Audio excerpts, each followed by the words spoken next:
예, 오늘의 모닝 브리핑 시작하겠습니다. 아무래도 FMC 직전이었기 때문에 혹시 모를 변수가 나올 수 있다. 이런 어떤 판단에 좀 신중한 그런 모습을 보였고요. 소매 판매, 미국의 소비가 생각보다 강했습니다. 소비가 강하다는 건 두 가지 의미가 다 되죠.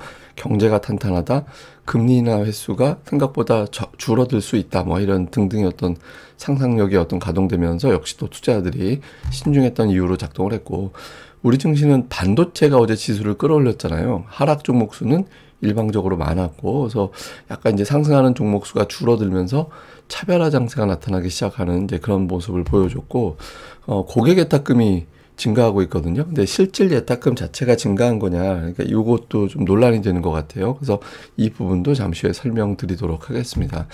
우선 이제 미증시는 3대 지수 하락하긴 했는데 뭐 낙폭이 그렇게 크거나 그러진 않았죠. 그러니까 장 초반에 플러스 출발했다가 약간 밀린 상태에서 거의 그대로 마감이 되는 그런 모습을 보였거든요. 그러니까 업종별로 봐도 오르고 내리고 업종 숫자 차이가 그렇게 크게 나진 않았어요. 유가 올라가면서 에너지 업종이 1.7% 올라간 게 특징이었고, 유틸리티가 1.8% 정도 빠졌는데 그 외 업종은 뭐 특별하게 급등했다 급락했다 이 정도 수준은 아니었습니다. 그래서 전체적으로 그냥 지켜보자. 예, 통화정책회의에서 어떤 결과 나오는지 지켜보자, 이런 분위기, 이렇게 보면 될 것 같은데, 일단 중요한 지표는 8월 소매 판매. 예, 소매 판매라는 건 미국의 어떤 소매 업체들의 매출의 합을 월별로 합산을 합니다. 그 합산을 한 게 전달 대비 몇 퍼센트 증가했는지 이렇게 보거든요. 근데 여기서 이제 또 봐야 되는 게, 물가 상승률이 몇 퍼센트 됐는지 그거하고 또 비교를 해봐야 돼요. 그래서 예를 들어서 뭐 물가가 0.3% 올랐는데 소매 판매가 0.3% 증가했다. 그러면 거의 제자리로 보는 거거든요. 근데 이거는 0.6이 증가됐잖아요. 물가 상승률보다 높게 나왔죠. 그러니까 실질적으로 소비가 증가했네. 그러니까 이렇게 보는 거거든요. 근데 좀 세부 항목을 뜯어보니까 시장에서는 신학기 쇼핑, 그러니까 이제 미국이 개학을 하면서 신학기 관련된 쇼핑 그 품목 증가가 나타났다라는 거예요. 그래서 저 효과인 것 같다, 이렇게 또 해석은 하고는 있거든요. 근데 어쨌든 관세 이슈에도 불구하고 소비가 양호하다라는 점은 또 입증이 됐다, 이렇게 볼 수 있겠고, 근데 반면에 이제 아무래도 FOMC 전이다 보니까 시장에서는 이게 제일 중요한 재료다, 이 결과를 보자. 예를 들면 시장은 올해 3번, 내년도 3번 금리 인하 생각하고 있잖아요. 총 6번. 그런데 연준에서 찍는 의원들의 생각은 어떻게 되나요? 의원들은 이 점도표라고 그래가지고 자신들이 어떤 생각하는 금리 인하의 경로를 또 공개를 하거든요. 근데 여기서 만약에 뭐 올해 1번, 내년도 3번, 2번 이렇게 돼버리면 시장에서 굉장히 놀랄 수 있잖아요. 그러니까 이걸 좀 봐야 된다. 그 다음에 또 하나는 파월이 회견을 어떤 내용으로 채울지. 예를 들면 뭐 조금이라도 매파적인 발언을 한다라면, 그러면 시장에서는 또 트럼프가 맹비난하면서 연준의 독립성 이야기 나오고, 그 다음에 실망했는데 아무래도 연내 금리 인하는 3번은 무리였구나. 그러면 3번 기대하고 매수했던 거는 좀 풀어야겠네, 매도해야겠네, 이런 게 가동될 수 있잖아요. 그래서 배어들을 비롯해서 이제 주요 분석가들 또 증권사들 이런 데서는 아무래도 좀 기다려봐야 될 것 같다, 내용을 좀 보는 게 좋겠다, 파월 회견이 상당히 중요하다, 이런 메시지를 내놓기도 했습니다. 그러니까 이런 가운데 이제 스티브 미란, 이 사람은 이제 백악관 인사인데 연준 이사로 긴급 투입이 된 거잖아요. 그러니까 임기도 내년 1월까지만 하는 거예요. 예, 근데 어쨌든 통과가 됐습니다. 그러니까 48대 47로 겨우 통과가 됐는데, 어쨌든 이 사람은 금리 인하에 표결을 할 거고, 그리고 이제 일종의 뭐라 첩자라고 해야 되나? 그런 역할도 할 거잖아요. 나중에 이 사람이 금리 인하 찬성했어, 이 사람은 반대했어, 이렇게 현장을 다 볼 거라서 나중에 또 트럼프가 이 사람을 압박해야지 뭐 이런 어떤 역할을 할 가능성도 있죠. 그래서 어쨌든 이 사람이 이번 회의에 정식적으로 참여를 하게 됐다라는 점도 시장에서 이제 주목을 했고, 근데 어쨌든 시장에서는 단기적으로는 변동성이 나올 수는 있는데 추세로는 금리 인하가 증시 상승을 계속해서 이끌어 나갈 것 같다. 그러니까 이런 이야기들이 가장 많이 나오곤 있습니다. 자, 8월 소매 판매 한 번만 더 짚어보면 전달 대비 0.6% 증가했다라고 말씀을 드렸죠. 증권사들의 어떤 분석은 웰스파고에서는 소비는 견고하다, 그런데 약간 소비 증가하는 속도는 둔화되고 있다. 이게 보면 뭐 이렇게 전달 대비 쭉쭉 이제 올라가는 그런 느낌은 아니잖아요. 약간 정체되는 듯한 이제 그런 느낌이죠. 그리고 RBC에서는 그러니까 고소득계층 소비는 강한데 저소득계층 소비는 항목별로 보니까 별로 강하지 않은 것 같다. 그래서 계층 간의 어떤 소비가 불균형하다. 그러니까 이런 어떤 분석을 내놓기도 했고요. 그러니까 모건 스탠리는 소비가 강한 것 때문에 연준이 고민할 것 같다. 아무래도 이렇게 소비가 강한데 금리를 내린다고? 그럼 인플레이션만 자극하는 거 아니야? 이런 고민을 할 수도 있다라는 거예요. 그래서 어쨌든 내일 점도표라든가 이런 결과를 좀 봐야 될 것 같다. 이런 취지의 어떤 내용을 보여주기도 했습니다. 뭐 주요한 종목들 보면 시가총액 상위 중에서는 엔비디아, 마이크로소프트, 브로드컴 뭐 이런 종목들은 하락했고요. 아마존, 메타, 테슬라 이런 종목들은 또 올라갔죠. 뭐 엔비디아는 하락한 게 이제 중국용 칩으로 만든 게 생각보다 수요가 약한 것 같다. 그러니까 중국 기업들이 문의도 적고 살 생각도 별로 없는 것 같다라는 거예요. 근데 이게 이제 뭐 AI 칩 자체에 대한 수요가 약한 게 아니라 다음 제품, 그다음에 현재 이제 중국에서의 규제가 되고 있는 이거보다 고사양의 제품들 있잖아요. 그래서 이런 것들에 대해서 중국이 규제를 풀어주는지 미국이 수출을 허용하는지 등등을 좀 봐야 되는 상황이라서 아마도 이제 그것 때문인 걸로 보여지긴 합니다. 근데 어쨌든 타이틀상으로는 뭐 어제 이제 중국에서 미국산 반도체 반덤핑 조사한다라는 보도도 있고 하니까 좀 신중했던 그런 모습이었던 것 같고, 다음에 이제 아마존은 이제 프라임데이 세일 앞두고서 기대감 때문에 올라간 걸로 보여지고요. 마이크론 테크놀로지는 오늘 보고서가 또 나왔습니다. 예, 오늘 뭐 목표 주가 상향 보고서가 이제 계속 나오고 있는데 미지오에서 이제 엔비디아의 HBM 납품하는 거를 주목받을 것 같다 결국에는. 그래서 목표 주가를 182달러로 상향 조정하면서 10거래일 연속해서 올라가는 그런 모습을 보였고요. 오라클은 이제 틱톡 인수 이제 대상자로 알려져 있잖아요. 그러니까 아무래도 컨더시엄 이제 구성해 가지고 이제 인수할 것 같다 이런 내용들이 보도가 되면서 올라갔고요. 그다음에 오늘 에너지주가 되게 많이 올랐거든요. 국제 유가 상승 때문에 올라갔는데, 유가는 이제 그 우크라이나가 그 러시아의 정유 시설에 그 드론을 이용해서 타격을 가했다라는 보도가 나왔습니다. 그것 때문에 유가가 올라갔고, 그로 인해서 이제 에너지주가 강세를 보이는 이제 그런 모습을 보였습니다. 근데 이게 일단 시장에 대해서는 아마도 이제 FMC 회의 끝에 세론, 그러니까 뉴스의 파라라가 가동되면서 일시적으로 조정이 나올 수는 있다라는 거예요. 근데 결과적으로는 미국 기업들의 실적이 다양한 업종들 종합적으로 볼 때 다 좋아지고 있다, 대체로. 예, 그리고 이제 그 향후에 EPS 주당 순이익 추정치를 보면 계속해서 올라가고 있다라는 거예요. 그래서 실적 추정치나 현재 실적도 좋고 앞으로 추정치도 계속 우상향하는데 큰 조정이 나오진 않을 것 같다. 그래서 실적이 미증시를 뒷받침하고 있다. 이런 어떤 평가들이 계속 나오고 있습니다. 근데 이제 관건은 이거죠. 그러니까 실제로 FOMC 이후의 주변 지표들이 어떻게 돌아가냐. 지금은 달러 인덱스가 계속 하락하고 있거든요. 그러니까 고점 대비 12%가 빠졌어요. 굉장히 많이 빠진 거죠. 그러니까 2021년 후반, 2022년 초반 막 그때나 봤던 그 달러 인덱스 수치가 나오고 있는 거잖아요. 그래서 이후에도 달러 하락, 금리 하락 이런 것들이 좀 만들어진다라면 미증시도 그렇고 이제 신흥시장 쪽도 계속 강세를 보일 수 있죠. 그래서 FOMC 이후에도 지금 이렇게 많이 빠진 달러 인덱스가 선반영된 거냐, 아니면은 어차피 미국 달러는 계속 풀릴 거기 때문에 더 하락할 수밖에 없다, 이런 이제 분위기로 갈 거냐. 이게 향후의 달러 인덱스와 금리 추이가 상당히 중요할 것 같습니다.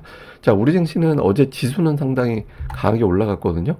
그런데 하락 종목 수는 더 늘었어요. 그러니까 되게 특이한 게 하루 전날 11포인트 빠질 때 하락 종목 수가 356개였는데 42포인트가 올라간 날 하락 종목 수가 571개로 오히려 더 늘었어요. 그러니까 시장이 차별화 장세가 진행되고 있다. 이게 제가 뭐 계속 차별화 장세라고 말씀을 드린 게 앞으로 매일 하락 종목 수가 많을 거다라고 얘기하는 게 아니라 지금 자체가 완전한 과매도권은 아니거든요. 그러니까 완전히 과매도권은 아니기 때문에 상승 종목 수가 많은 날도 계속 덜어 나오긴 할 겁니다. 근데 궁극적으로는 이제 예전같이 상승 종목 수가 뭐 3일 연속 많다거나 이러기는 이제 쉽지 않아 보이고, 그리고 또 차별화 장세, 특정한 몇몇 업종과 종목들만 올라가고 나머지는 좀 어정쩡한 그런 상황이 앞으로도 자주 나타날 가능성이 있다라고 봐야 되거든요. 근데 이제 어제 같은 경우가 이제 가장 전형적으로 그런 모습을 보여줬다라고 봐야 되고, 코스닥은 어제 아예 하락하는 그런 모습을 보였죠. 그 다음에 또 하나의 특징이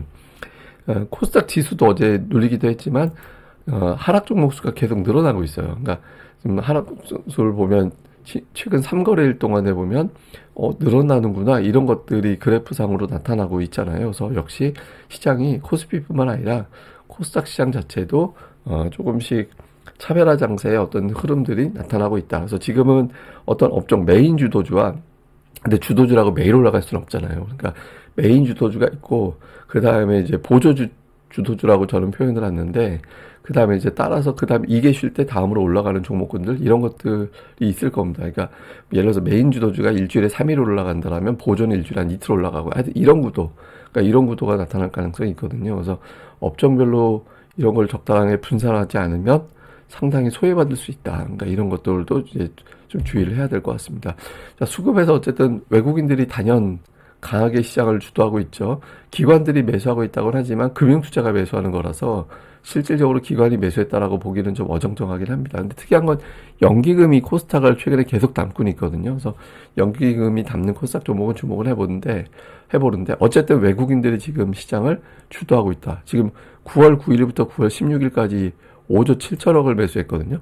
근데 이 기간 동안에 삼성전자하고 SK하이닉스 두 조합만 우선주 포함해서 5조 3천억이에요. 그러니까 전체 매수의 90%가 반도체에 집중되어 있거든요. 근데 그 외에 보면 뭐 두산 에너빌리티, 하나 에어로스페이스 이런 종목군들이 이제 매수가 있긴 하지만 저게 뭐 거래일 기준에 보면 하루에 매수 규모가 그렇게 많은 건 아니잖아요. 그래서 그러니까 외국인 투자자들이 상당히 두 종목에만 매수가 집중되어 있다. 뭐 제가 어제 마감할 때 두 종목 매수해서 10% 올라가면 평가이익이 뭐 얼마가 커지고 그런 거 말씀드린 적이 있잖아요. 그래서 본인들이 보유한 지분 규모가 큰 종목을 집중하고 있구나라는 것을 보여주는 그런 대목이죠. 근데 어쨌든 고객 예탁금이 증가하고 있기 때문에 여기에 대한 어떤 기대도 있죠. 그러니까 증시에 뭉칫돈이 유입되고 있고 어쩌고 그런 얘기 나오는데, 근데 제가 뭐 여러 번 말씀드렸지만 그거는 약간 잘못 생각하는 거예요. 그러니까 뭉칫돈이 들어오는 게 아니라, 이게 보시면 오른쪽이 뭐냐면 개인 투자자들의 날짜별 순매매거든요. 근데 여러분들도 아시겠지만 예를 들어서 오늘 주식을 팔면 증권 계좌에 돈이 언제 들어옵니까? 그러니까 금요일에 들어오잖아요. 그러니까 이틀 후에 들어오잖아요.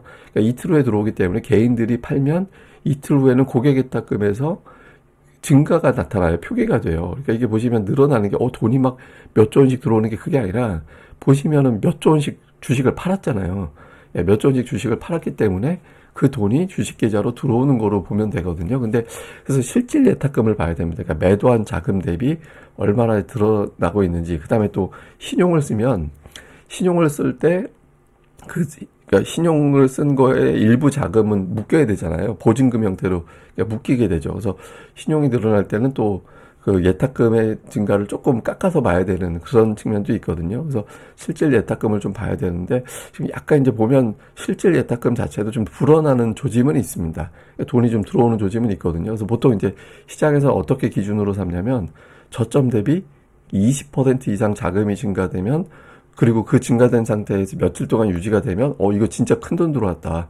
그래서 코스닥 쪽에 유동성 장세가 펼쳐진다. 보통 그렇게 보거든요. 근데 저점이 65조 원 정도 됐잖아요.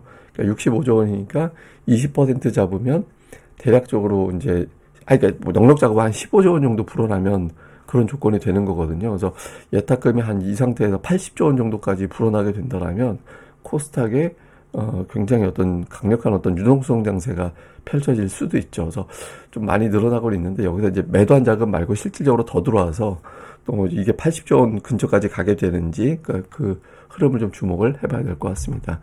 자, 뭐 요약을 해보면 FOMC 직전입니다. 그러니까 정확하게 얘기하면 FOMC 직전이 아니라 금리 결정하는 직전이라고 표현하는 게 맞죠. 그러니까 외국인 투자자들이 이 날에도 계속 매수를 할 거냐. 그리고 그런 가운데 삼성전자가 8만 전자를 앞두고 있잖아요. 사실 8만 원이 뭐 대단한 위치는 아닌데, 저는 8만 전자, 그러니까 8만 원대에 물려있는 투자자들의 물량이 나올 수 있다라고 보거든요. 그래서 그 물량을 돌파할 정도로 매수가 강력할 거냐. 이것도 관전 포인트죠. 고객예탁금 증가한 상태에서는 코스닥의 소형주들이 조금 반응이 나올 가능성도 있거든요. 그러니까 예탁금이 어마어마하게 증가되면 중대형주를 막 끌고 올라가요. 예전에 이제 2차전지 강세 보일 때 그때 예탁금을 끌어올렸잖아요. 그 외국인 기관이 파는데도 불구하고. 근데 지금 정도 수준에서는 이제 소형주 정도 영향을 줄 정도의 규모라고 보여지는데, 어쨌든 그런 반응이 나오는지. 그 다음에 조방원, 금반지, 조선방산원전, 금융, 반도체, 지주사 이런 것들이 시소, 또 이 안에서도 또 시소 게임이 나오고 있거든요. 그래서 이 상태에서 어제 같은 경우는 방산주가 강세를 보였고 반도체가 또 이 안에서 강세 보이고 이렇게 좀 구분이 됐었잖아요. 그래서 이런 어떤 안에서의 시속 게임이 어떤 형태로 주도가 되느냐. 일단 금반지 장세를 보여지는데 또 이 안에서 이 6개에서 또 메인 주도주와 또 보조가 또 갈릴 수 있거든요. 그래서 이런 부분들을 주목을 해봐야 될 것 같습니다. 예, 그리고 오늘 이거는 지급량이 얼마나 센지를 보여주는 표인데 삼성전자가 연간 46% 올랐거든요. 그러니까 2012년 이후에 삼성전자가 연간 종가 기준으로 45% 넘게 마감한 적은 없었어요. 45%대 이상. 그러니까 46%는 만약에 이대로 마감을 하면 2012년 이후 처음으로 나오게 되는 겁니다. 그리고 2000년 이후 상승률로는 연간 4위에 해당되거든요. 그리고 SK하이닉스는 연간 상승률이 100%가 됐어요. 예, 근데 이것도 이제 2000년대 이후로 따져놓고 보면 역시 이것도 4위에 해당되는 굉장히 강한 어떤 흐름이 나타나고 있는 거거든요. 근데 이게 사실은 쉽지 않은 숫자다라는 것도 보여주는 측면이 있잖아요. 50% 이상 마감한 게 이제 두 번밖에 없었는데, 그다음에 하이닉스도 100% 이상 마감한 거는 이전까지 3번밖에 없었는데, 여기서 이제 매도가 나올 수 있는데, 이거를 그냥 외국인들이 계속 받아내 준다라면, 뭐 시장은 말 그대로 이제 고고싱으로 되는, 지수 자체는 예, 고고싱이 되는 그런 흐름이 나올 수 있죠. 그래서 삼성전자, SK하이닉스의 수급 변화 어떻게 되는지, 그러면 이제 주변주로도 계속 매수가 강하게 유입될 수 있으니까, 그러니까 이런 구도 계속해서 주목을 해보도록 하겠습니다. 예, 그리고 오늘은 제가 오후 방송이 평소보다 조금 늦어질 겁니다. 그거 감안해서 이제 얘 평소보다 좀 늦게 올려지네. 그거 이제 그냥 일정이 있어서 그렇게 되는 거니까 그냥 그러려니 또 봐주시면 될 것 같습니다. 예, 저는 또 다음에 뵙겠습니다. 이 방송 구독하기와 좋아요, 예, 꼭 부탁드립니다. 감사합니다.